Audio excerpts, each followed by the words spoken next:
Hey everyone, how you doing? This is Amon Green, Gourmet Packers all-time leading rusher, and you're watching Packers Total Access Live, your daily source for Packer content. Go Pack, go!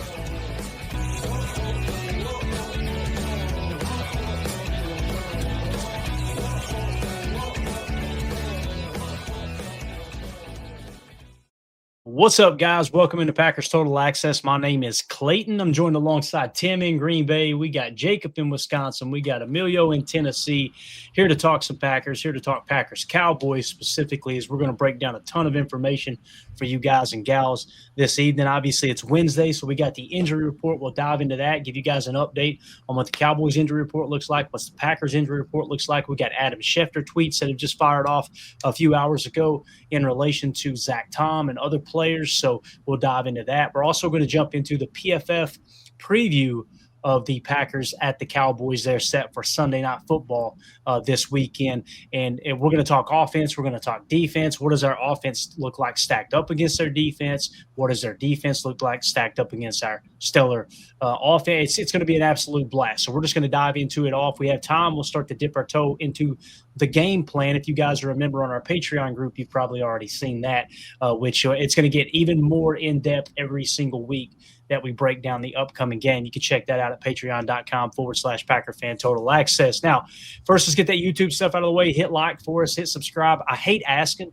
but guys, it helps. It helps more than you know. Helps boost the algorithm, lets other people know on YouTube, hey, you should check this out if you're a Packers fan. So we greatly appreciate that. If you're new here, welcome into PTA. We're not experts. We're not insiders. We're not media members. We're fans just like you talking Packers on the daily. So if you're looking for daily content without the food takes, without your favorite TV show, I got an awesome text from a listener viewer earlier today. It was like, man, thank you for just bypassing all the BS and talking about the stuff that matters around the Packers. So that's one of the greatest compliments we can get. If you're looking for that type of content straightforward, make sure you hit subscribe and click the bell icon so you're notified when we do go live in the future.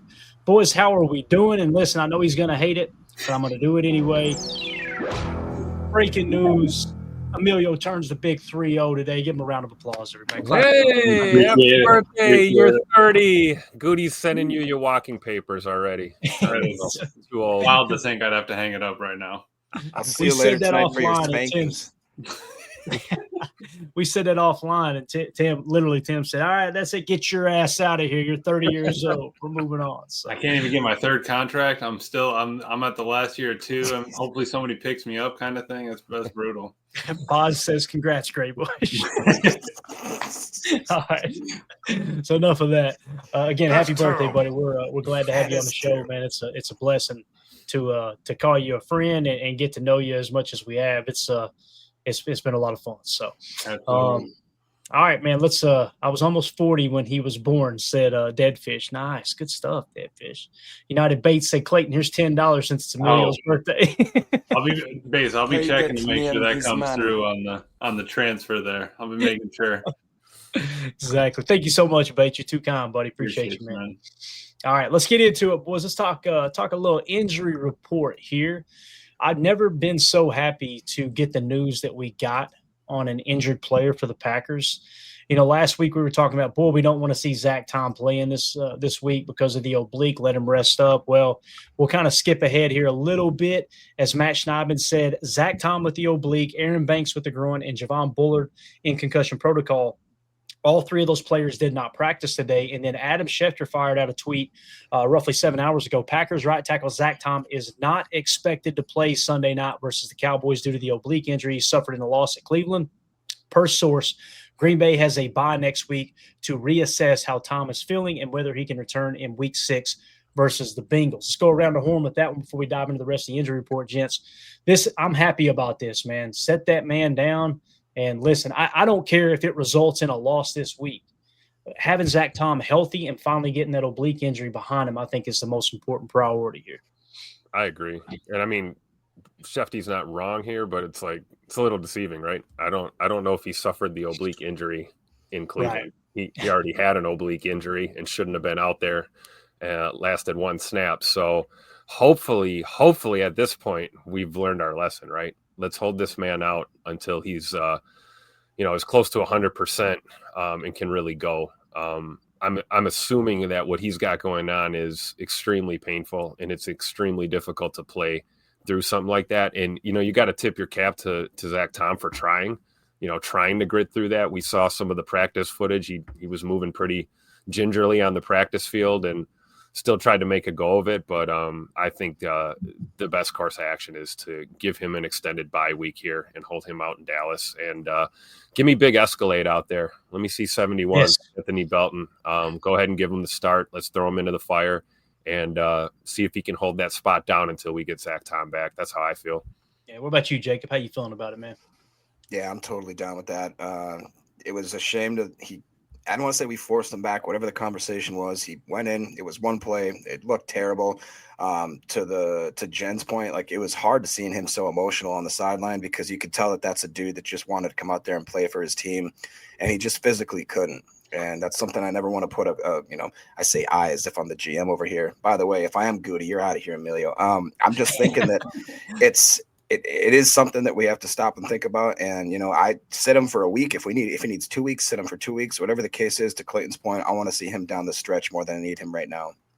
Yeah. And reading Adam's tweet, it's, Zach Tom not expected to play Sunday. Then helps to reassess how Tom's feeling and whether he can return to week 6 at the Bengals. It's like, hey, is he playing this weekend or is he not? At this point, just tell us that he's out. We already know that we should have sat him last week. So, I don't know why we're trying to force it. It's early. We got an early bye. We were worried about the early bye in the offseason when we first got the schedule. Now we're kind of happy about it. It's going to get us a chance to, get squared away and figure out what needs to happen. But yeah, sit the man down, let him rest. We've drafted, we've brought in a couple guys. Obviously, our biggest issue is Glover's not out there to step in and take that spot. So if we don't have Glover, I'd say let's get Belton out there. Canardi, if he steps up, keep him out there. But we need to be able to rotate that tackle there. We need someone that can fill in. Yeah, shout out to John Baker, became a member here on YouTube. Appreciate you, John. We will make sure you're in the giveaway this week, which we're going to be spinning the pinky wheel and giving away an autographed Lucas Van Ness rookie card. And it's actually a picture of him. The picture on the card, it says Leaf Draft 2023. It's got him in his Iowa uniform. Really, really cool piece of memorabilia there. I don't know if you could see it well enough or not, but anybody who's a member on YouTube or a member of our Patreon group, the $3 tier or higher, we'll make sure that we put your name into the hat and just a way for us to give back to those who are supporting the channel. Appreciate you, John. In terms of right tackle, since this kind of goes with the conversation, we'll spend a couple minutes on this. I want to go around the horn real quick. I think I've got a hot take here, and it might not be so hot to you guys, but the fact that Jordan Morgan was a first-round pick, I think many Packer fans will go, what are you talking about? I don't want to see Jordan Morgan back on the field unless he's playing left tackle. And listen, I understand it was a first-round pick and this and that.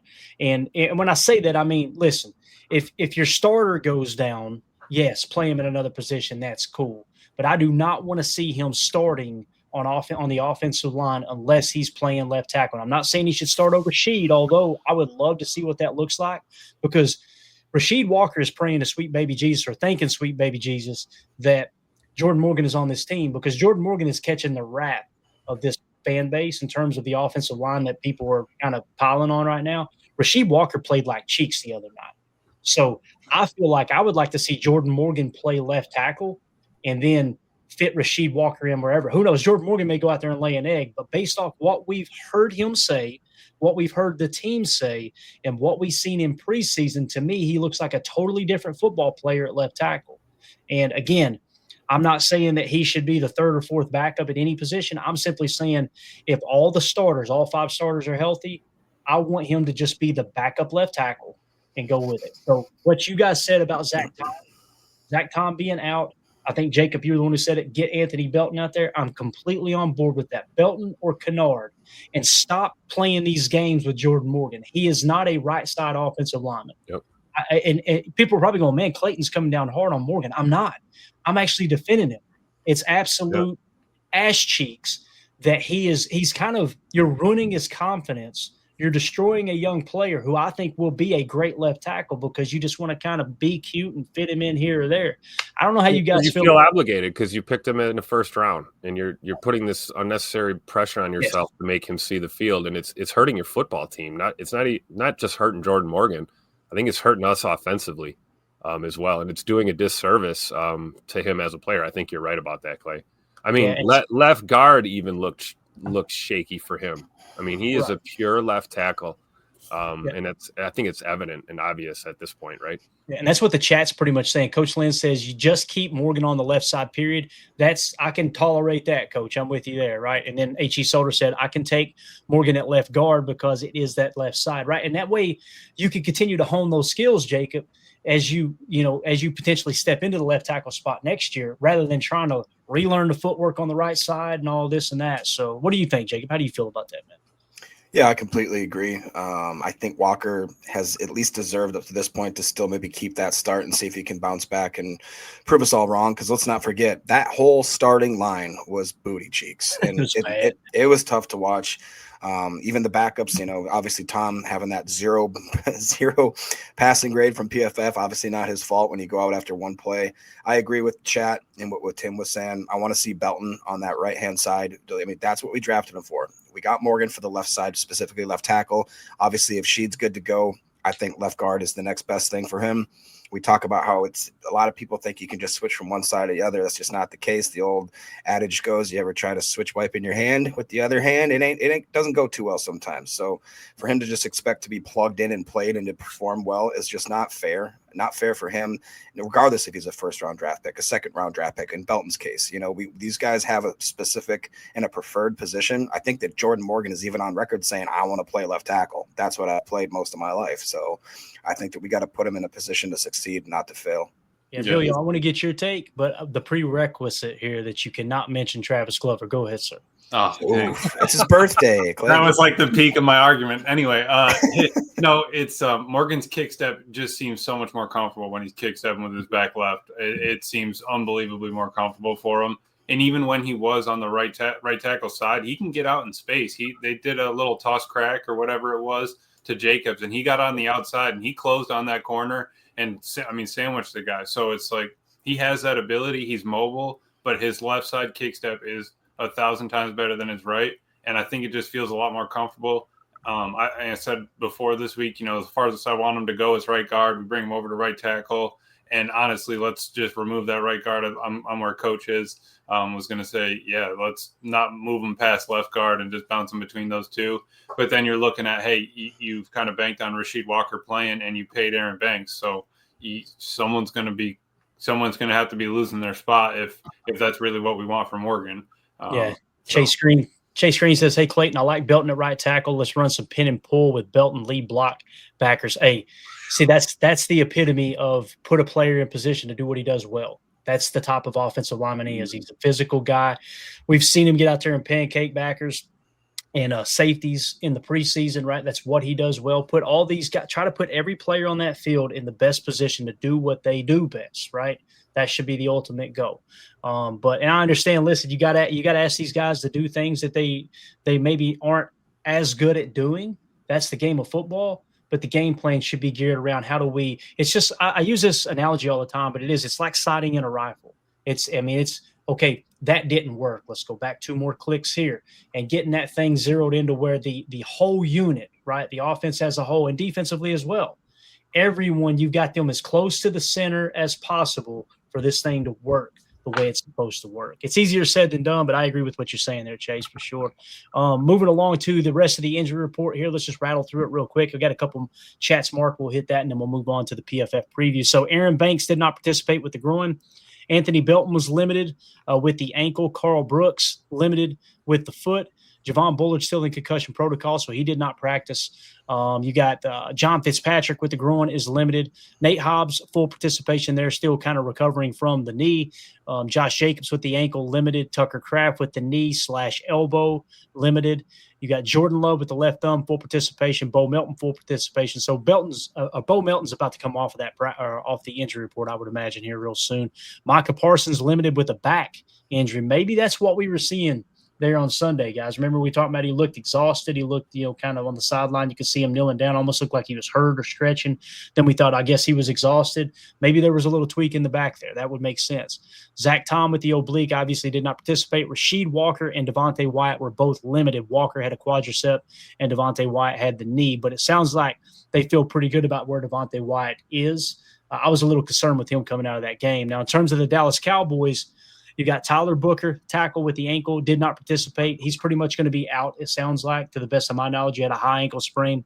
Same thing with CeeDee Lamb, not participating. I believe both of them were diagnosed with a high ankle sprain, probably 3 to 4 week injury, so you don't have to worry about those two guys this week. You got Deron Bland, who was limited with the foot. Trequezie Bridges, cornerback with the knee, limited.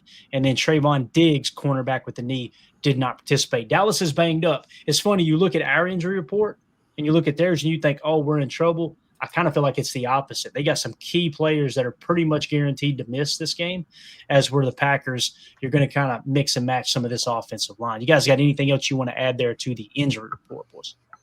No, I would agree with your point about Dallas. I mean, the list is shorter, but it looks a little bit more serious. And, guys that are limited or not participating at all, compared to our list where we've got guys that are getting back to full participation. You got guys like Bullard, protocol kind of issue. That's a day-to-day thing. Let's see if he clears. There is a chance he clears and plays Sunday. We've seen that. We saw that with Quay last year, had a nasty concussion and played the next week, was able to clear the protocol and not miss a game. So it does happen. But yeah, I mean, you're talking about Diggs and Lamb. Those are two key players, both sides of the ball for Dallas. So I think the injury bug is probably going to affect them a little bit more than us. Definitely. All right. Anything else, boys? You good? Just worried about Bull, hoping he's all right. Yeah. Get through that concussion, make sure that he's all good. Because I just love the way he plays, man. He is not afraid to stick his nose in there and make a tackle, close in on a guy. And he's been playing pretty. I mean, not his grades might not be the best, but I feel like he's been playing pretty decent there in the slot. So just hoping he gets back.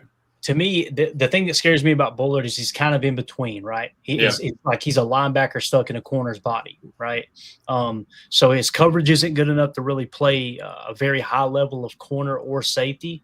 His strength is in the run game, but, when you're asked to play the slot, man, this league is tough. You got people, especially in the North, like Amon-Ra St. Brown, right? Yep. You got DJ Moore in Chicago. You've got, I'm sure, and Vikings are about to get Jordan Addison back, right? They moved JJ around, and then they got Addison that plays the slot a lot as well. So it's tough, man. It is. I'm with you though, Amelia. I love the way he plays the run, man, for sure. Let's go to the chat real quick and wipe these out. Daryl, good to see you, buddy. I was worried about you a couple episodes ago, man. Good to see you. And I know you were in here last night. I didn't get a chance to shout you out. He says he's viewing or watching this live chat on a bigger screen, and it's so cool seeing all the comments go through on there. That's awesome. They got it on the big screen tonight. Got PTA up. I love the setup. Who was it the other day that showed the setup for the game? They were our pregame show, and then they had something else on another TV in their living room, 2 big screen TVs. Yeah, I'm trying to remember who that was. That wasn't CJN, was it? It might have been. Yeah. But J. Cole says, thank goodness for this show. I've dealt with a bunch of emotional as fans today. Man, I'll tell you, I don't want to spend any time on the show talking about it, to be honest with you, Jay. But thank you for the compliment. Yeah, it's rough out there on them Twitter streets. I know that, man. You literally go from we're winning the Super Bowl to fire everybody in the damn building in 1 week from a 3-point fan right here. Brambo says y'all are kind of overreacting to a terrible week. See, that's what's hilarious too, is he's saying we're overreacting to a terrible week, and you would not believe the messages I've got that's telling me that I'm being fake and not being hard enough on the team, that this was a horrible. So, Brambo, I would love for you to meet the people that are telling me I'm being too easy on the team. So that would be really cool. But anyway, appreciate you hopping in here. Not, man. Nick McSwain says, doesn't seem like anyone here is overreacting. LOL, we have potentially 2 missing linemen. And again, man, everybody's dealing with injuries, right, Nick? But if you see it, you got to say it, And that was a good defensive line. That was a damn good defensive line. I mean, you heard Baldy say he thinks it's the best defense in the league. I'm a little too drunk to taste that chicken, but I do think they're top 5. Ed Madden said Belton has a nasty streak I love. Completely agree with that comment as well, man. Belton's a lot of fun to watch for sure. Now, with that nasty streak, what do you get, guys? Undisciplined football sometimes, right? Yeah. Like Jacob knows all about it, man. Yeah. Jacob knows all about it. Some of the best employees out at the office, they're a little aggressive, right, Jacob? We got to put them in their place, Clayton. You know what? What are you talking about? That's my job. BTA, baby. BTA. Built to ass. Built to ass. I love it. BTA. All right, Know what I'm saying? Emilio, were you gonna say anything else? No, I was just saying that's probably what happens when he gets his big paws on him. But yeah, no, Belton's mean. Got it, man. All right, let's jump into the PFF preview. We hit on it a little bit earlier, I believe, in the week, but let's dive into it a little bit deeper here. So, there's a multiple angles we could take here as we do every week. Let's start with the gambling odds. You guys know we pay a lot of attention to this. Last week, I kind of gave out a little, what am I trying to say here? Advice without giving out advice that if this wasn't a Packer game, I would take the Browns plus the points. It just kind of felt like it was teed up to be a lot closer than what people were thinking. And typically, if you don't follow the public, you'll come out on the winning end pretty often. There's a reason that these guys in Vegas, they can afford to give out those free drinks with pretty low umbrellas in them, right? I was told that when I was 18 years old, getting introduced to the gambling community, and I went, "That's a cute little saying. Don't know what the hell it means." I know what it means now at the age of 43.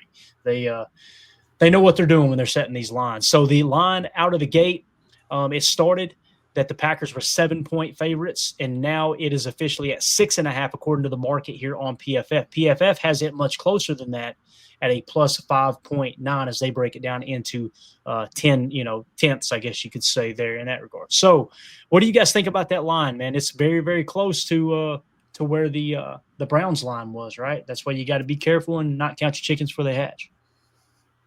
Yeah, I mean, I know personally I'm not touching any action on this game. I've learned last week I've learned a lesson being definitely way too overly optimistic and thinking that this was a gimme game. I honestly didn't once think that we would lose this game. I just didn't.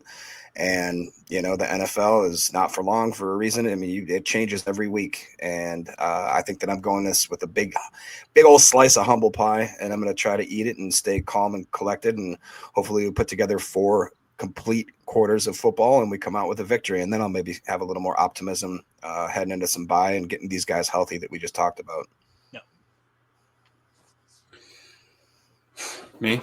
I wasn't sure where we were heading with that, but yeah, it's it's a battle. Essay Clayton said he's not sure, man. He's a little worried about the team. He said it's going to be weird seeing Micah there. Tell him who Essay is, first of all. Tell me who Essay is my dad. Your Padre, right? He was the best guy around. Is that really what Padre means? Is pops or something, Dad? Yeah, but Essay just rolls off the tongue so much better. And you can be in a crowd and just yell Essay and get it. You can get attention kind of thing. But yeah, I think you're right. It's tough to just kind of jump on the the points and all that stuff like that. I just want to see this team go out there and kind of make sure that you can kind of brush your teeth after that one and get on to the next one, because it's you got that taste in your mouth. We got to get past that. All right, moving along here, just let's focus on the money for just a second, okay? The spread, right? The Packers, way it sits right now, 6.5-point favorites. So right now you've got 84% of the money on the Packers to cover that 6.5-point spread.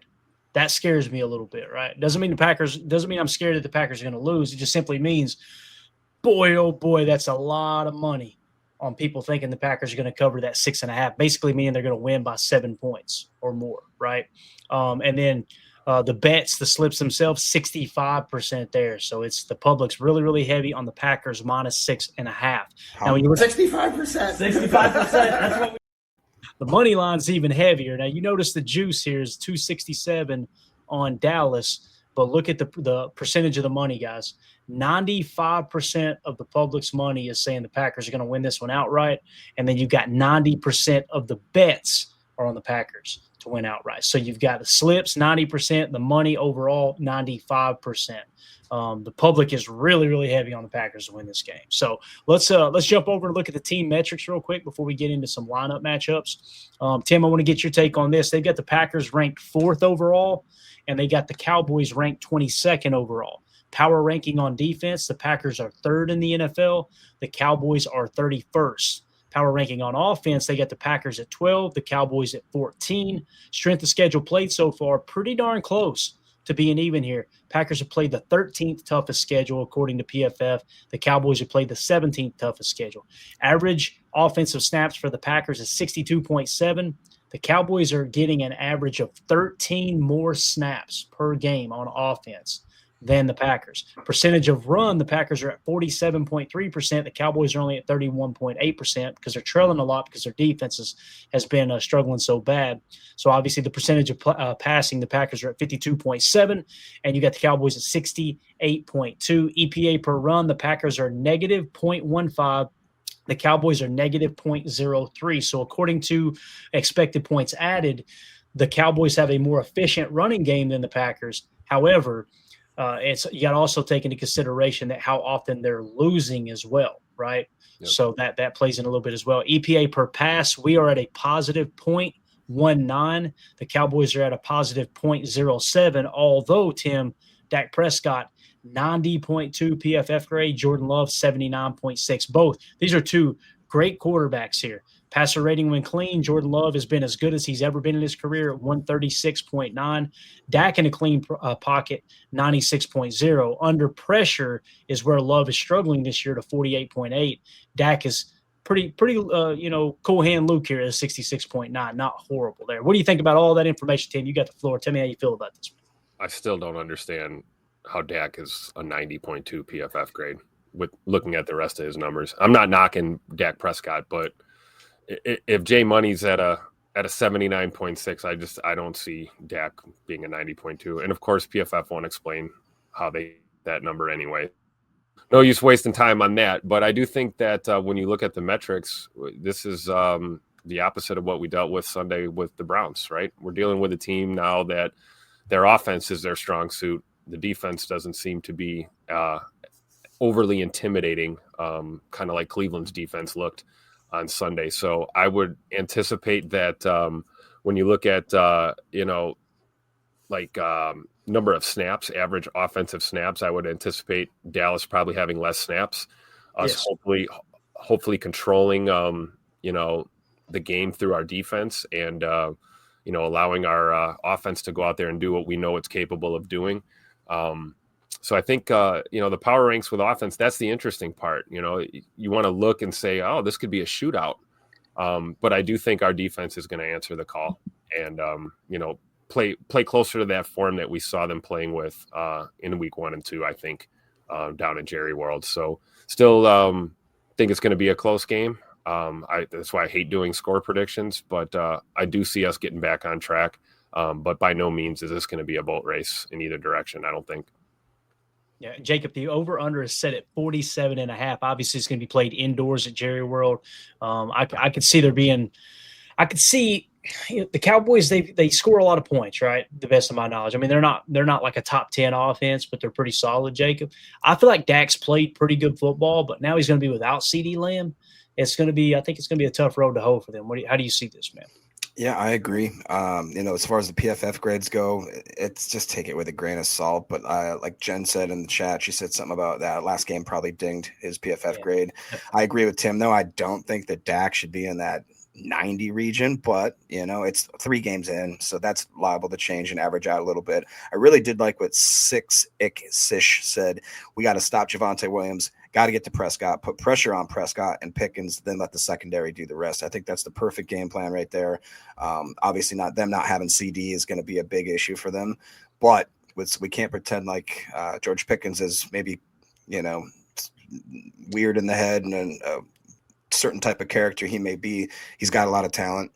Talked about Turpin the other day, has talent. Ferguson's got talent. Javonte Williams has talent. And it's Dallas, and they're playing against there's going to be a whole narrative going on where they're going to all, you listen to Parsons talk about how it's just another game. I'm sure most of the Cowboys guys are saying it's just another game. I think there's going to be a little more motive on both sides to go out there and play hard. Yeah. Amelia, what do you think, man? Yeah, it's going to be different than practice, right? Especially for Micah going back there playing against all the O-linemen again. But yeah, I think we can handle them. I still think Jordan's probably throws for 3. I think that, Josh or Emmanuel maybe gets 1 and will be 28, something like that. I don't think Dallas will get over 20, but they're going to put up some points. I feel like Dak's going to make that happen. Even if you throw it up to Pickens, I mean, I've seen that dude go over people and just pluck that thing. So it's not like you can't do that, even if you get into a pinch. The only thing with their offensive snaps, does the overtime carry over on that when they went into that overtime game with the Giants to those offensive snaps? That's a great question. They don't specify the average, so it may be. But that's another thing right there. 75. I mean, even if it's 65, even if they're throwing it more, we need to have that endurance up. That's why we need that defensive line, having the hockey line, changing them out, getting fresh legs out there. It's going to be important this game. Yeah, definitely, man. All right, let's move along to the lineups. All right, let's start with our offense. Okay, I think we got it here. Actually, we do not. So let's start with our offense against their defense. Let's go with nickel here, okay? And I had a personnel update too. I don't have access to it right this moment, but the Packers ran a lot more 11 personnel this last game than they previously had. You guys know we had a fairly high number of 12 and 13 personnel plays. So we did press into 11 personnel in the second half of that game, which obviously it helped you put you in a position to win that ball game there coming down the stretch. Unfortunately, you couldn't pull it out. So with that being said, I think you're probably going to see us try to press into 11 a little bit more. Their run defense is much better than their pass defense. So go out there with your 11 and see how you match up there. Let's look how PFF has it here. Hopefully you guys can see this okay. Just to get a quick update on our offensive line. These are PFF grades on the year from left to right. Rasheed Walker, 54. Aaron Banks at left guard, 38. Elton Jenkins at center, 58. Sean Ryan at right guard, 59. And Anthony Belton, who they got plugged in as a starter right now, 51. Guys, those are Cheeks grades. And listen, it was 2 weeks. The first 2 weeks, people were raving over the fact that nobody was getting back there and hitting Love. And now all of a sudden you look up and do we have an offensive line problem? Now, the main thing you see here when you take a look at this offensive line is obviously missing your best piece in Zach Tom, and that does hurt. But again, quick passing game, get the ball out quick. Don't be afraid to mix in more gun RPO action. I'd love to see that as well. So when you look at their defensive front from left to right, or actually from their perspective, from right end across to the left, you've got Ezaraku, 59.9, Kenny Clark, a 73.7. Say it for me, Emilio. You always have to pronounce that name. Zua. A Ziggy. Diggy Zua. Diggy Zua. Sounds like a dance we did in the 90s. Diggy Zua. No diggity, no doubt. That's exactly right, Tim. 77.5. And then Williams at the opposite edge position at a 47.1. Let's go around the horn with it real quick. We'll start with you this time, Emilio. How do you feel about our front against their front? Obviously, them showing here. Kenny Clark having a pretty darn good start to the season here, 73.7. And like you said, your boy, Diggy Zua. You got it. Off to a fast start there as well. So their interior defensive line, in my opinion, Emilio, the strength of this defense. Right. Why not mix in a little outside run, a little power run? But they wanted to lean on the inside run game, right? Because that's where they needed to stop it. If you're going to get rid of your pass rush, you got to stop it inside the tackles. Kenny and Odighizu are doing that. Their issue is the pass rush. So right now, I'm worried that Kenny knows a little bit about our O-line, kind of knows the way they lean, if your knuckles are white, kind of thing like that. So I think that there could be an issue inside the tackles, but I think we might be able to hold up on the outside. As a Raku, we did a lot on him. They just haven't seen enough from him. He came out of BC, right? So we did a lot of research on that, and I mean, it's not like he's bad, but he's just young. I just think that our O-line is looking rough right now. I mean, we built the wall, but man, it needs some foundation work. It needs some mortar in there. I mean, we need to upgrade this thing. All right. And they need a game to get right. This could be that game. Our run game is the problem. If we can't get that thing going, it's going to be a long season. And we can't always rely on Love dropping back, swinging it to Kraft and Jacobs. Like, we need to be able to go downhill. Then, like especially when Love has 2 seconds or less on dropbacks, right? Right. Yeah. And here we might need to get like Clayton was saying, we might need to do some stretch plays, some outside zones, something, toss crack, whatever. Even shoot, I'd be fine with the jet sweep here and there if it gets us, get the run just a spark or something. Mm-hmm. Yeah. Like to Tim's point just though, I saw somebody in the chat, I lost it, but they said, Love has under 2 seconds in the pocket. Basically, he goes, that was the type of stuff that made Tom Brady break tables on the sidelines. So, it's not fair to sit here and try to criticize when they're not playing that well. I really want to highlight this. I don't know if this is real. That's real. Says, Emilio, it's mom. Dad said to tell you, go Cowboys. Happy birthday. Yeah, I'm sure he's screaming, "Go Cowboys!" Absolutely, it'd be my mom said that she'd be rooting for the Packers, so it'll be a Let's go, Mom. Let's go. Mom. We're on team Mom for sure. There we go. Sure. I got to be honest with you though, man. If we weren't playing the Cowboys, if it doesn't affect the Packers, knowing that Emilio's dad is a Cowboys fan, I'm kind of rooting for him behind the scenes. I just can't wait to the Packers. Yeah. Nope. Appreciate that. Sorry, SA. No. Sorry. One thing. Oh, we're gonna give him some. In addition to the trenches needing to obviously play better, I like Coach Lynn talking about how the wide receivers need to block the better on the perimeter for this game as well. And I thought that was a good point. Yeah, definitely. Tim, what do you think, man? How are you feeling about the trenches and just overall here? We can go to either position you want to here, man. Our offense against their defense. I'm 100% in agreement with Emilio. I think there has to be a concerted effort to get the run game going, period. And we need to get these linemen blocking and moving and being aggressive and not back on their heels all the time. And this is, looking at Dallas's line, this might be the perfect game to do it. I agree. I would love to see some off tackle runs, maybe some, strong toss right, something like that. Use Tuck Norris out there to help out. And whether it's Josh Jacobs, E. Wilson, Brooks, or hell, Savion Williams for that matter. We saw him lined up sidecar a few times. Whatever it takes, but we got to get the wheels turning in the ground game, and it's going to take an effort. And I think Emilio makes a good point about Kenny Clark. Obviously, Kenny Clark's going to have a little inside baseball. He's familiar with what this line is trying to do.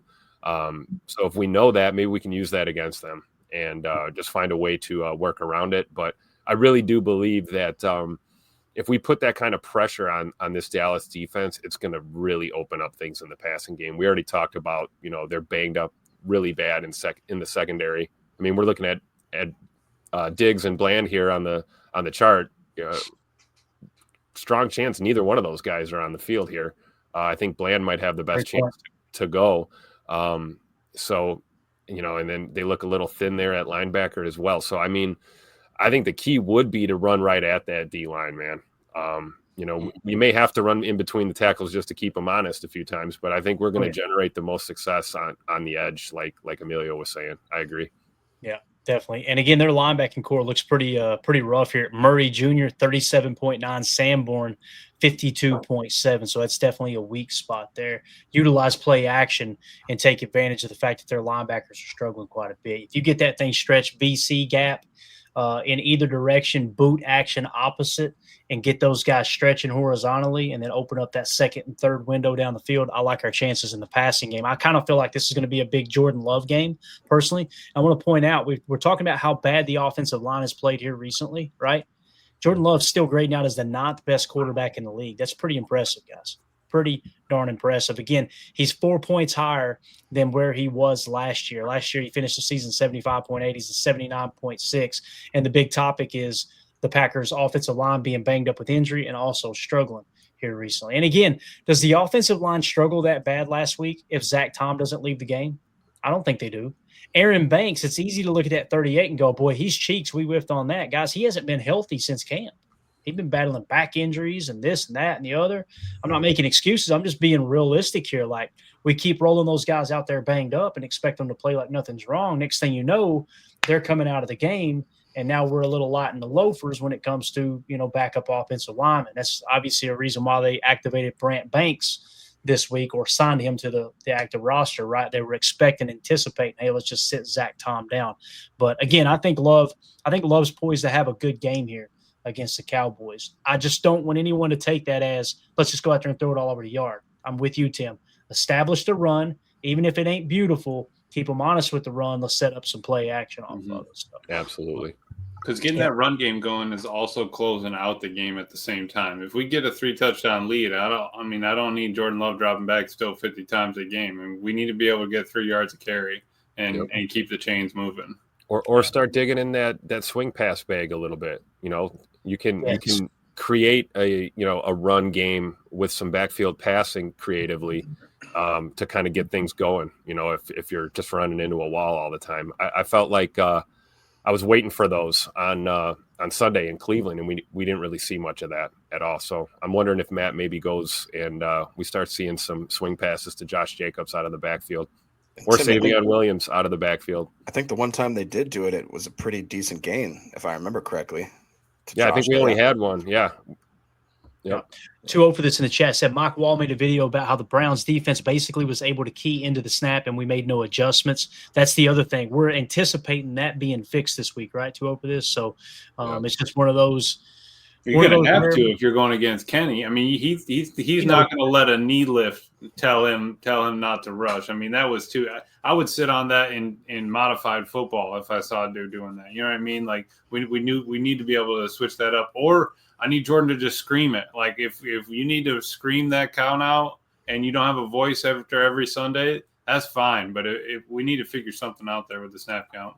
Yeah. I do want to give a shout out to Dontavion Wicks as if he watches this show. We know he does not, but a 2025 grade now, guys, 75.6. Wicks is the 8th highest graded receiver in the entire league. I'm telling you, man, Wow. the fact that people were raking him over the coals last year and he still graded out of 65. This dude, I am more convinced now than I've ever been that Dontavion Wicks is going to be a starting wide receiver on this team for the next 4 to 6 years. I think that they're planning on extending him after next year. Now, if he comes out next year and falls flat on his face, obviously all bets are off. But I think the stage is being set for him to get a decent contract, not a top 10 wide receiver contract, maybe not even a top 32 wide receiver contract. But this is going to be a guy that's involved in this team for a long time. I really believe that. Reminds me a lot of another receiver named Tay that we had that everyone raked over the coals after year 2. He turned out pretty good too, if memory serves. Who could that be, Tim? You're jumping my Tay memory. Adams guy. You guys remember Tay Adams? Yeah, he played some good football for us. See. So again, just to look at the DBs here, Diggs, good chance he might not play. Well, I don't know. Was it him or Bland? I think it was Bland that was more likely to not play, I believe. Regardless, let's say they do play. They're their best corners. 50, 52. 54 at the safety position, Hooker, 57, Wilson, 52. The stage is set for Jordan Love to go out there and throw for 320, 330, something like that, have a couple touchdowns, no picks, and let's cruise to a 10 to a 14-point win. However, you guys know how it is, man. The game is broken down into 3 segments, right? First quarter, you're gathering information. Did all of your prep, your 4-game saturation, last 2 head-to-head, does it match up with how the game is going? If not, you got to make that adjustment. So the first quarter, you're gathering intel. Second and third quarter is about 2 things, making your adjustment and then controlling the middle 8. Fourth quarter, standalone game. Throw the whole game plan out. What has worked up to this point? What hasn't? What adjustments did they make coming out of halftime? And you treat those last 15 minutes of the game as if it's a standalone game. That's what's going to determine whether Jordan has that type of day. And no way, shape, or form am I saying, oh, yeah, Jordan going to go out there and light it up. I am saying this looks like a game that has as much potential as any with the way the secondary is set up. So it's going to be exciting. I would like to see Wicks go off for about $130 and shut people up, too. That would be absolutely awesome. So, all right, that is your offensive preview. Let's jump over to the defense. Can you go to defense. get their 12 real quick? I just want to see. Yeah, absolutely, man.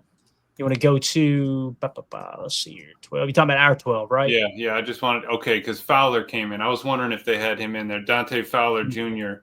He was actually their best. He graded out best for them last game at 83.3. 9 run defense, 13 pass rush. Just a guy you got to keep an eye on. And Matt leaning on 12 personnel, you kind of run into that a little bit more. Got it, man. No, it's a good eye there. And obviously he's off to one of the best starts of his career, actually the best start of his career, right? He's graded down to 75. He's been pretty much in the 60s and 50s his entire career with the exception of 2019 where he was 72. So that's a good eye there, Emilio. We'll definitely keep an eye on Dante Fowler. I really don't see a Tuesday player here, though. Maybe Odiggy Zua. Maybe him, right? I mean, he's grading out as a top 15 defensive tackle. But other than that, I really don't see a Tuesday. I don't see Kenny Clark as a Tuesday player. Now, he's going to be as motivated as Micah Parsons is. There's no doubt about it. But I just don't see it being something like, boy, we got to double team that guy. Right. Yeah. Last game against the Bears, Odiggy Zua was 3rd with a 71.3, and Kenny was 4th with a 69.8. So I mean, they're playing decent, but it's not anything that we need to stop the presses for. Yeah, completely agree. Good out there, though, man. Appreciate you asking to pull that up. All right, let's jump over to our defense against their offense. Obviously, Dak Prescott, 90.2. This is your Tuesday player, and I know you guys will probably disagree with it. I think Dak's playing really good football. I think I've said that since I've started doing this podcast, and no one, the chat, nor you guys have ever agreed with me, so I'm probably wrong here. But a 90.2, he's off to a fast start according to PFF. So you just got to shut down that passing game now. In the backfield here, you've got Javonte Williams, a 72.9. On his career, 61, 63, 64, 75. So I expect him to cool off a little bit as the season goes along, I would imagine. So I'm not overly concerned about their running game. It's their passing game that I think can get hot. However, with CeeDee Lamb out, it's going to take another step back. So, again, the players you're looking to stop is going to be George Pickens. His PFF grade is 71.5. Obviously, they got him listed at 6'3", 200, a big body receiver there, can go up and make those contested catches. You've got Kevontae Turpin in the slot, 73.5. He's gotten better every year he's been in the league, so this could be a breakout year for him. Undersized slot receiver at 5'9", 153 out of TCU. But definitely another player you want to keep an eye on. So for me, it's all about stopping the passing game. I would focus more on conceptually, what do they like to do in terms of route combinations rather than, hey, let's make sure we double this guy or a bracket cover here. Let's make sure we're putting ourselves in a position that, hey, when they come out in dubs, right, when they come out in dubs, whether it's a nasty split or not, they like to hammer a cab concept or whatever it may be, a digs concept. Let's make sure we're calling a defense that's going to bend to that side and take away that concept. So Dak Prescott has to go to the uncomfortable side of maybe throwing to Tolbert or even Ferguson, who got a lot of targets last game. I know people are thinking he's going to have a breakout game. He hasn't been great this year, but the thing to mention is the targets last week. You know what I mean, Jacob? Like he's a guy that it seems like Dak Prescott, with all the targets, he seems to feel comfortable going to Jake Ferguson when CeeDee's not out on the field. Yeah, that's just what Ron was talking about here, and I agree as far as him not necessarily being a dominant player, not a blue chip, anything like that, Tuesday player, whatever you want to call him, but he's getting a lot of targets. So if we can take that away, obviously that's going to be big. Joe went on to say, I know we're worried about Ferguson at tight end, but do they have to chip him in the line? Ain't enough, and it won't be enough. So, I mean, yeah, Coach says Ferguson's slow. But, I mean, I really do think we got the backers that can run with them. You know what I mean? And even if we are worried about him and that safety room, obviously, I would see that they don't let him get down the seams. And if we can bottle that one guy up, then it definitely lets our defense kind of attack a little more. I just want us to get back to – I saw a few different comments in the chat where they're saying, I didn't see us swarming like we were in the first 2 weeks, where it's like at any given play you could pause and you would just see the head count was insane. And I'll tell you why you didn't see that. That's called man coverage. Man coverage. I was just going to say, for the love of God, please back off the man coverage down in Jerry World, because if we run as many cover one man looks as we did against Cleveland, we're going to get torched again. Yeah. And our EPA per drop back in terms of pass defense is still solid, right? We're 1, 2, 3, 4, 5, sixth in the league at a minus 0.09. But notice, guys, cover one man is up to 20% of the defensive snaps now. You want to keep that around 15%, in my opinion. So, like Tim said, back off that. That's why you don't have as many guys swarming to the ball there last week as you have in the past. I'm not saying we don't play any man. I'm just saying you get very selective with your man looks. And we've had success under Hafley with mixing in those man looks in the past. But if we lean on it like we did in Cleveland, man, it's gonna bite us. And it bit you in the rear end in the fourth quarter when it mattered. Sure did. Yep. Now, Emilio, notice this, dude. Let's see. And I haven't double-checked this before the show. We're running 14% cover 6 right now, 35% cover 3. That 14% cover 6 and 20% cover one man, right? Those are the two numbers we want to key in on. Cover one man, 20%. Last year, we ran cover one man 16%, right? So 4% less on average. Now, when you look at the cover 6 last year, we ran at 12%.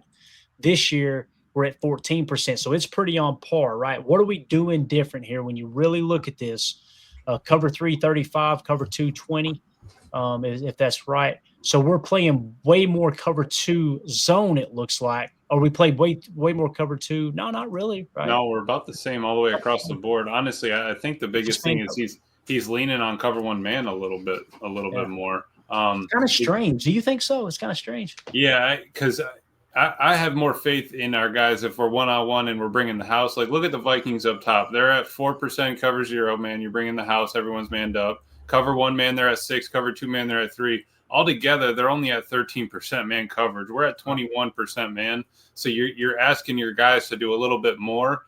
I'd rather lean on everybody's eyes forward and, rally to the ball than, all right, 3rd and 7, or maybe we want to bring some heat, or, 3rd and 14, you can still play cover 4, keep everything in front of you, get it done, blitz them on first down, something like that.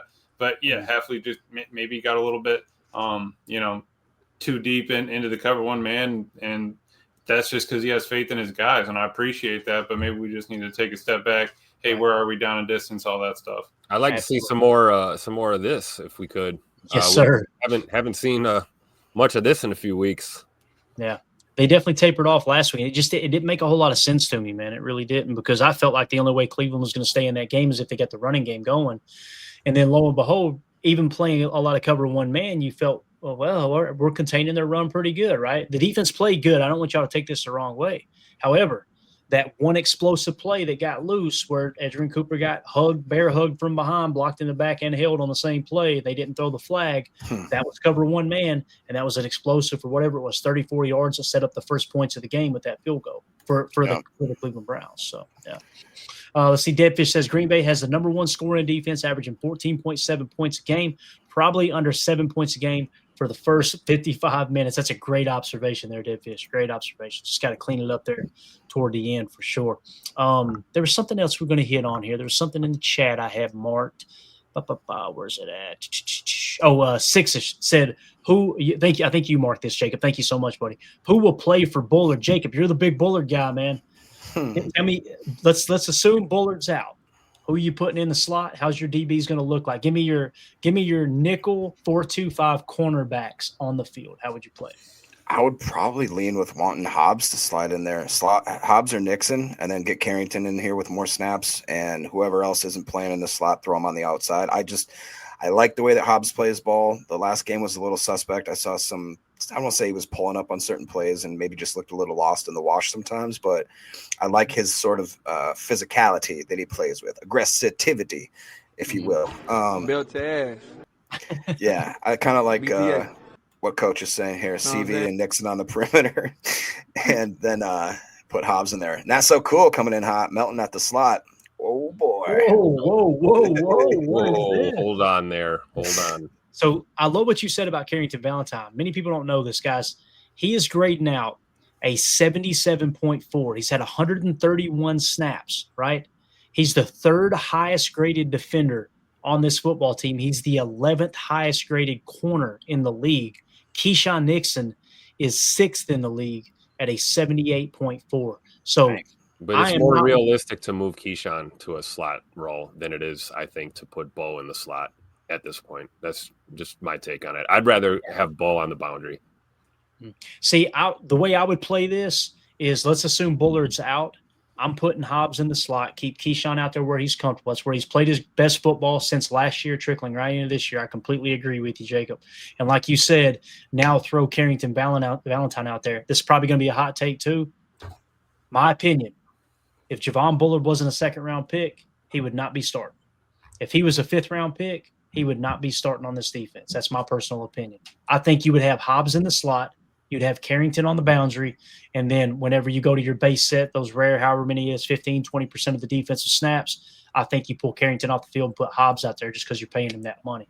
I know that's not going to be a popular opinion, but I feel very, very, very confident in how I feel about that I think the best starting defense would be Hobbs in the slot, Carrington on the outside, and Bullard being your number 1 option off the bench to come in at the slot. That's just me personally. So I'm sure I'll get hateful messages after the show, and that's okay. So, I want to point out, though, somebody pointed out earlier with the pass rush, man, Parsons' 4th highest pass rush grade in the league. You see, he's just been elite his entire career. Jeez. Yeah, he's a 90.1 this year. Since he came into the league, 89, 91, 92, 90, 90.1. Obviously, his big statistics are the pressure percentage he's getting is just astronomical right now, right? He's drawing a lot of attention and everything. On the other side, PFF has Gary at a 68.2, even though he's leading the NFL in sacks, which is wild to think about. And again, 2 of those 4.5 sacks, pretty much half of his sacks came with Micah Parsons on the sideline. So spare me it's only because Micah's on the field. That's a bunch of BS. Gary's having a great year. PFF has not been a big fan of Gary his entire career. You guys can go back and pull a tweet. When they originally drafted him, they had the hot take on Twitter that said, basically, Chase Winovich is going to be a much better pro and be in the league longer than Rashawn Gary. If you guys don't remember, they were teammates at Michigan.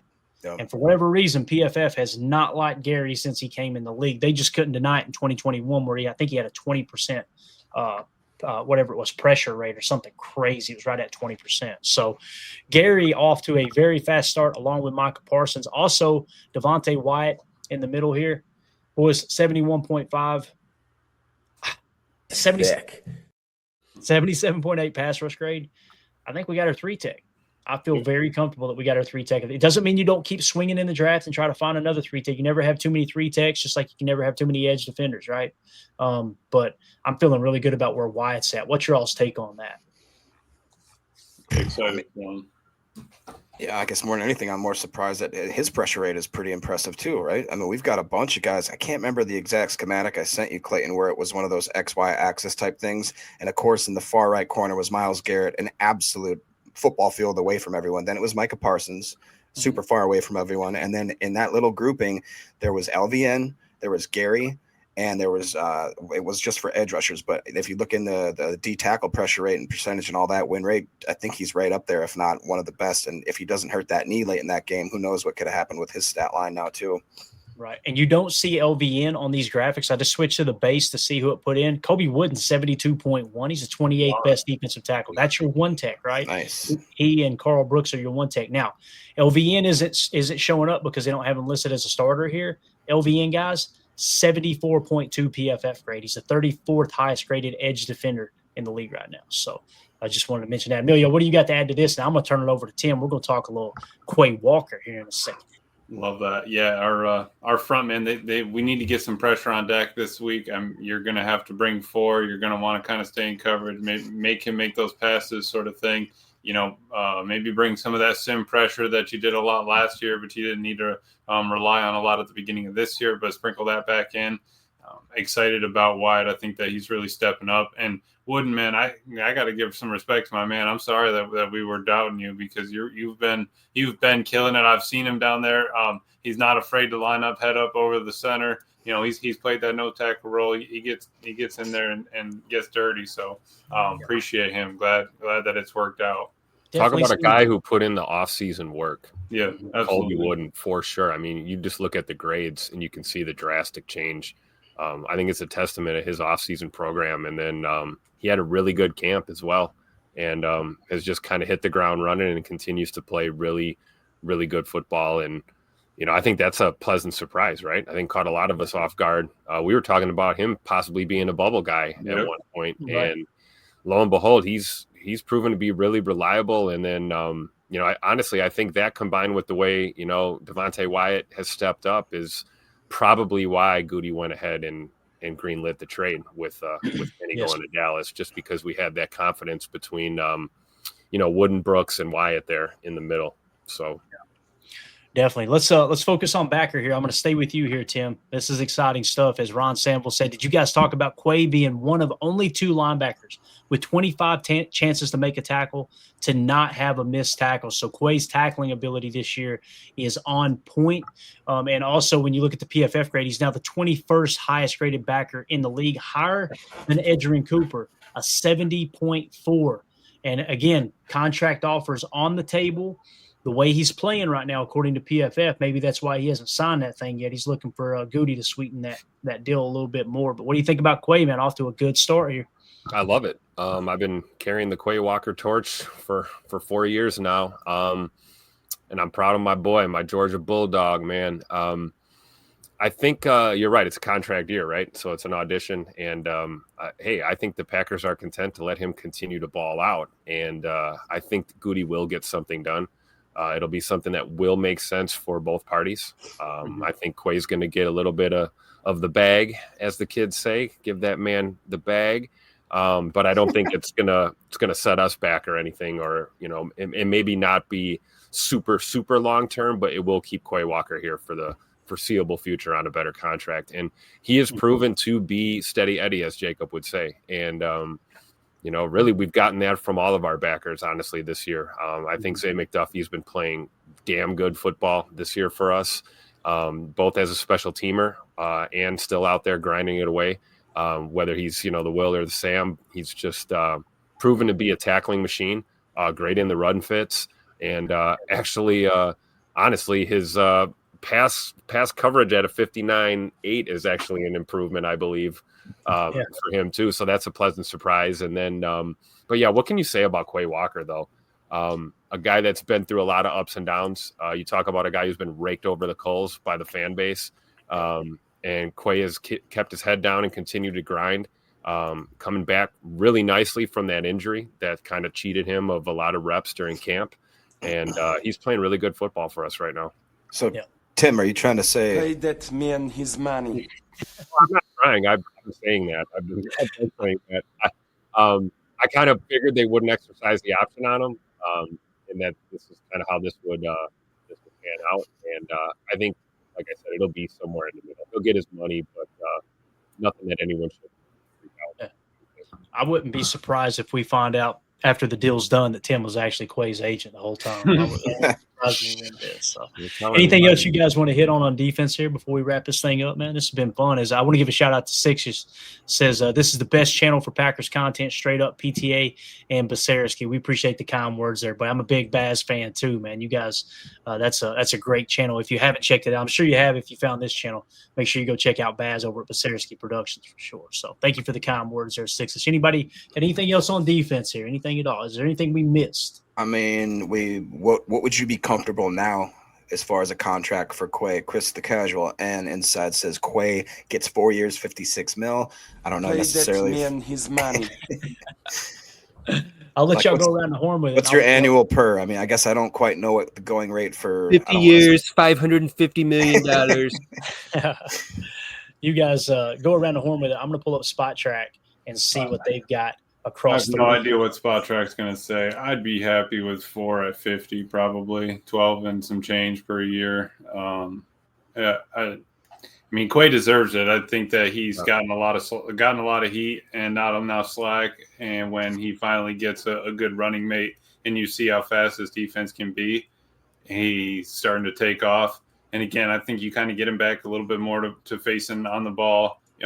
He did play a couple slot snaps and stuff like that, manned up and everything. But I like when we have a lot more eyes on the quarterback and in zone more than when we have to put him in man like that.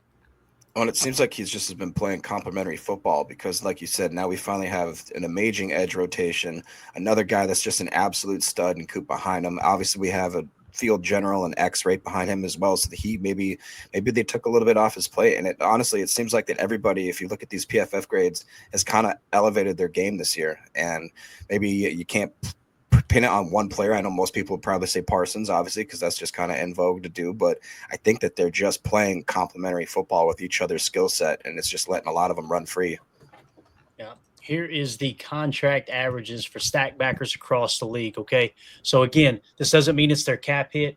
It just takes, if you take the overall contract value divided by the years, this is what the numbers come out to. Okay. So which essentially you guys are saying, like you said, Emilio, maybe 10 million per, right? You'd be willing to pay that. Yeah. I said 4 at 50. So it'd be like 12. It'd be up to 12 and a half ish. I mean, dropping him around Jeremiah Owusu-Koramoah and Azeez Al-Shaair, I'm good with that. And for everybody on the pod, Fred Warner leads the way at 21 million per, Roquan Smith 20 million per, Tremaine Edmonds 18 million per, Zach Bond 17, Nick Bolton 15, Jamian Sherwood 15, Patrick Queen 13.6, Jeremiah Owusu-Koramoah. Oh man, Emilio, it's just on it. Azeez Al-Shaair 11.3, and then rounding out the top 10 is Dump Truck Spillane, Robert Spillane at 11 million. So you would basically be saying, all right, we're willing to pay Quay as the 7th or 8th highest paid stack backer in the league. That seems a little rich for me, but Again, it doesn't matter what we think he's worth. The market determines what a player's worth. You either want the player or you don't. Now, you guys know my rule of thumb. You're willing to overpay for great. You're not willing to overpay for good, right? Do we think Quay's great or is he good? Right now, how he's playing, he's on the verge, in my opinion, of breaking into great, but he's still not there yet. So that's what makes this so tricky, right? If Goody somehow, some way, Goody and Russ Ball get him for $8 or $9 million per, I'm all about it. When you get north of 10 million, I start getting a little bit, I don't know. I just don't know, because you've also got Tyron Hopper, who can't see the field because of these guys, and he was a third-round pick. Now, will he play better than Quay? Not with the way Quay's playing this year, I don't believe. But you guys remember that was another player we were buzzing about coming out of camp was Tyron Hopper. So, Tyron Hopper ran into the Zay McDuffie factor. I think the fact that Zay McDuffie has just been playing so good, it's what's kind of costing Tyron Hopper some snaps. It's a great point. Great point, man. Clayton, you're the cap expert here for sure. Do you think there's a way that they could incentivize Quay to seemingly take, I don't want to say a team-friendly deal, but maybe a deal that gets him a lot more money up front in those first couple of years, and then they kind of structure it in a way where, as we always say, if it's a 4-year contract, it's a 3. If it's a 3, it's a 2. And then, like we said, we've got guys, pardon the pun, but we got Hopper in the hopper. We got Cooper that's obviously going to be a staple here. Guys like Isaiah that are showing up to play that, maybe that we don't quite feel the need to have to pay him such a longer and maybe like a substantial, because like to your point, I mean, you look at that list of guys there, I'm more comfortable in the 8 to 10 mil per area. But if Quay thinks, I feel like I'm a top 10, top 5, whatever type guy that he wants to get paid, like, how do you kind of remedy that? Mm-hmm. Let's take a look. I'm trying to find a good comp here. Let's go with Patrick Queen, the 13.6 contract average, right? And I'll try to answer your question this way. So he got the most recent contract here. Let's see, it's 23. His most recent contract was a 3-year extension, right? And this may get a little bit difficult for y'all to read, but I need to see these numbers on the opposite side here. So when you look at how his contract is structured here, you're looking at a cap hit, $6.1 million his first year, okay? 17.6 the second year, 17.1 the third year. Obviously, they're in year 2. The cap hit is 17.6 million. So when you look at the guaranteed money he signed, he got a 3-year, $41 million deal, okay? Let's say we're willing to give Quay, we want to get that closer to a $30 million deal, right? The signing bonus they gave him, being Patrick Queen, was $11.5 million. So what you could do to lower that overall value number is give more guaranteed money, cash over cap. They're more inclined to sign a deal that gets more guaranteed money as opposed to just overall contract value. Therefore, you can lower the cap hit a touch, but you're paying a higher check out, and you're on the hook for a bigger cap penalty if you decide to cut bait, right? So for me, if you were to structure it this way, let's say we're going to go, like Emilio said, let's say it's 4 years, 12 million per, right? You might be able to get that down to 10 million per if you take the guaranteed money. In this case, guaranteed at signing for Patrick Queen was 13.8. And again, we're kind of going back a year or two, so the numbers aren't going to line up perfectly, just theoretically speaking. Maybe you'd be willing to give Quay 20 million at guaranteed, right, off, say, another 4 or 5 million off the overall contract. Does that make sense? Yep. Yeah. I think the floor for Quay is 12 million a year. I don't think he's going to take it to 10 million a year. And I think I agree with you, Tim. And that's where I'm kind of like, ugh. I don't know if I'd be willing to do it. You're getting in that ball. Maybe it's how close can we get to that number, right. And maybe there is, wiggle room, or like, Jacob suggested, maybe it's a big fat paycheck right away. Nothing smooths over a negotiation like a bunch of money up front, however you can get it done. But I think Quay probably believes he's worth at least 12 million a year. I mean, Patrick Queen's getting 13.6, I like what Deadfish says here, Tim. This is a good gauge of where the Packers are at. The Packers declined the option for the 2026 season, which would have cost $14.7 million. Keep in mind it's fully guaranteed, but if you're talking simple cap allocation, that's a good measuring stick of they don't think he's worth $14.7 million per, right? Right. So the question is he worth 12? Do they think he's worth 12? Right. Exactly. Yeah. And if they do, does Quay think, no, I need to be closer to Fred Warner, Roquan Smith, or Tremaine Edmonds, right? If he thinks he should get $15 million per on average over, we're talking about a reversed conversation here. What we were just saying, Emilio, with more guaranteed money to lower the cap hit, or Jacob asked that, I believe it was. You could go the opposite direction and go, yeah, we'll give you more average annual value, but less guaranteed. Therefore, that 4-year deal that was typically a true 3-year deal might be a 4-year deal that's really a 2-year deal, or even a 1-year deal. Very, very much so like the Aaron Banks contract that we gave him. Everybody said, whoa, $77 million. When you look at the true structure of the contract, you can get out of it after 1 year, essentially. So, yeah. Jay Cole says, he says, I think they're at 12. I don't know who they are, Jay, if you're saying the Packers are at 12 or them both in general are closing in on 12. If that's the number they end at, that's a lot more tolerable for me than the 15 million. But again, I understand what Tim's saying. I don't think Quay's going to take less than 10 million per. So. I don't either. I think the further north of 10 million you are, the more likely he is to sign, I think. Mm-hmm. No, absolutely. And you finally get to see what having double speed is like in there, at Stack. And the fact that you rely on Quay so much, he stays in every single play of the game unless he's hurt. He's in that game. Green dot, all that. Yeah. We're leaving that out, right? We conveniently glossed over the fact that this is your signal caller on the defense. Yeah, exactly. Yeah, and J. Cole said he was talking about the Packers are at 12 million. I think that's a very, very fair deal for Quay personally.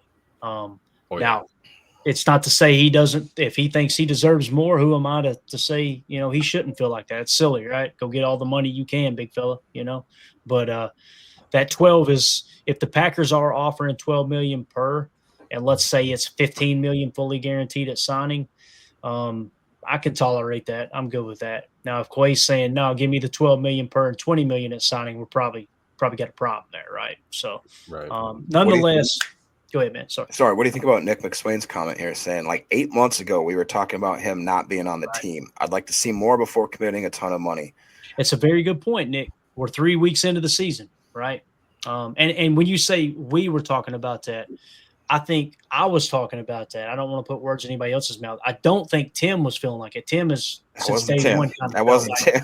Yeah, Tim feels like, Quay's, one of the better backers in the league. And, I'm not saying I'm right and he's wrong. And I'm sure he's not saying he's right and I'm wrong, but it's like, if we were negotiating this, Tim, you're thinking probably 15 million per. Am I wrong there? Do you think maybe a little less? I think less.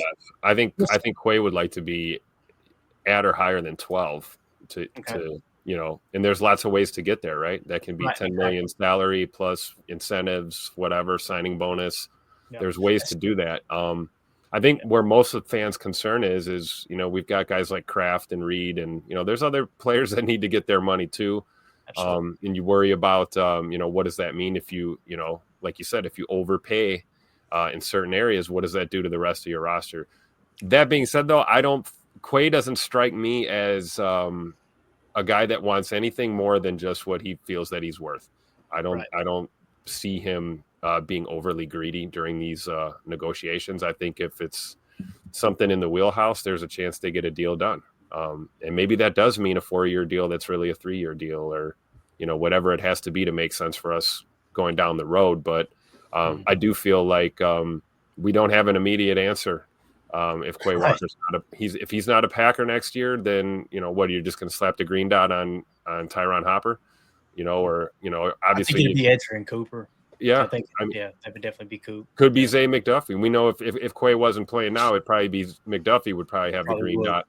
And then you couple that in with the fact of possibility of Coach Half getting a promotion somewhere, and don't say that. You don't say that. There's lots of things that we have to kind of let unfold here, but I don't think it's. I think it's a little naive to just be like, well, let him walk, whatever.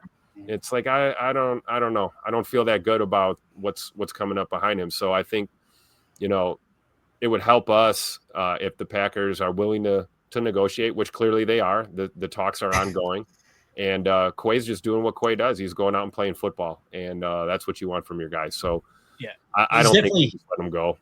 He's definitely handled it the right way. And you and I, we 100% we disagree on this. We're pretty far apart on how we feel about Quay, and that's totally cool. But Quay has handled it the right way. He's keeping his mouth shut, letting the agent handle it. He's just going out there and trying to play ball. Now, when you look at his passer rating when targeted, that's why I have a hard time paying him like a top 10 backer. It's pretty rough. I want to say going into last week, it was 140 was his passer rating when targeted. Now, again, is there some maneuverability there? Like, hey, if you go and actually watch every individual snap, it's not as bad as that number looks. You'll probably find that if you dove into the tape, that it's not as bad as that 140 sounds, but he's definitely not up there in that upper echelon of like top five backers and things like that. And I was just going to say the argument I was going to make. Well, first of all, somebody mentioned he's a captain too, guys. The coaches appointed him a captain. That lends a lot of credence to Tim's side of the argument for sure. Yeah. But I was going to say your defense is very, very strong. If there's a place that you could absorb a loss of letting a guy walk, freeing up that cap space or not tying that cap space up and you're modeling your roster, I'd be okay with just paying one stack backer. And in this case, you're saving money if Quay does walk and then you end up signing Edgerrin Cooper to a long-term deal. But as you guys pointed out, and Jacob's going to say it again, you don't say that. If Hafley isn't here and the defense takes a step back and now you don't have Quay, you don't have Hafley, that's a scary place to be, you know? So it's a good conversation though. I'm glad you could even make it a 4-year deal out in 2 and you'd be ready to pay Coop in 2 kind of thing. I mean, you can make that sort of wiggle like that too. Not a problem. That's the beautiful thing about the contract structure. Sorry, Jacob, but when you look at how they're structured positionally, you can see where they're looking to bridge. Okay, we can get out of this one in 2 years, step right into this one in 2 years, and we're off and running. Yeah, go ahead, Jacob. Sorry, man. Yeah, no, you're good. I like what Coach Lynn says in a 2 back-to-back comments here. He says, watch Russ Ball cook. So just that. And he brings up another thing. Like you said, you might have to pay other guys. Well, what if Jenkins, they decide to part ways from him? And all of a sudden that frees up a little cap space. And then to Emilio's point, you can still wiggle some stuff around. So you pay Quay and you get Coop. And who knows, man? I mean, that guy, every time we think that it can't be done, we turn around, the headlight comes out, we read between the crosstabs, and you're like, holy, that son of a did it again. Yeah.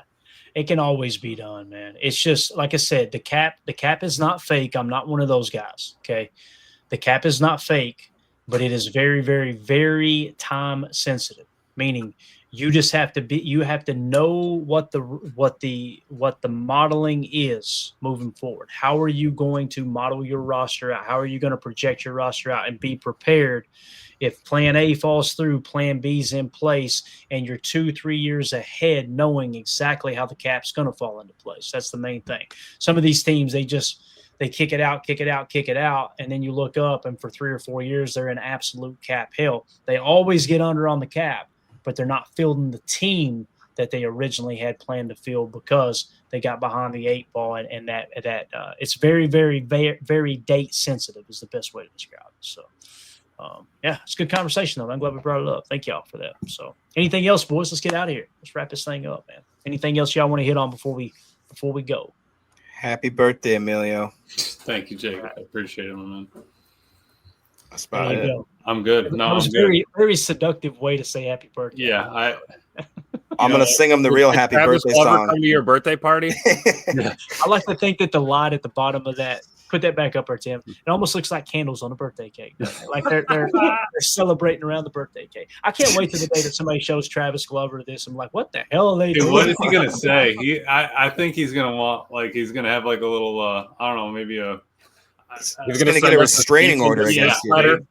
Yeah, I could think that, yeah. But hey, it's just all in support and love for the man. I think he's got it, man.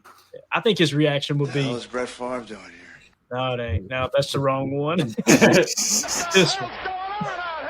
There we go. All in love there, Travis. Not that kind of love either, Bob. You know what I mean? Sure. No Diddy. I'm just saying.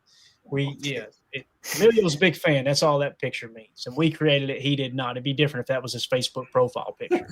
I mean, it's a totally different ballgame. So, all right, guys, we're out of here. We'll be back tomorrow, PTA live at 6:30 p.m. See Jacob popping out of the cake.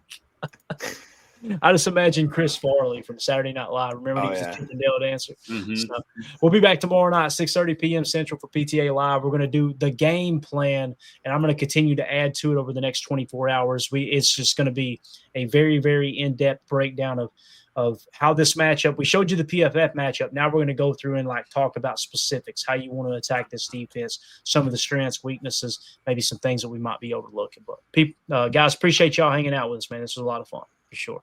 Shout out to Bates for the super chat. John Baker becoming a member here on YouTube as well. Appreciate y'all more than you know. We'll see you tomorrow. PTA Live, 6:30 p.m. Central. Everybody have a wonderful evening. Talk to you soon. Here we go. We're out. Bye, guys.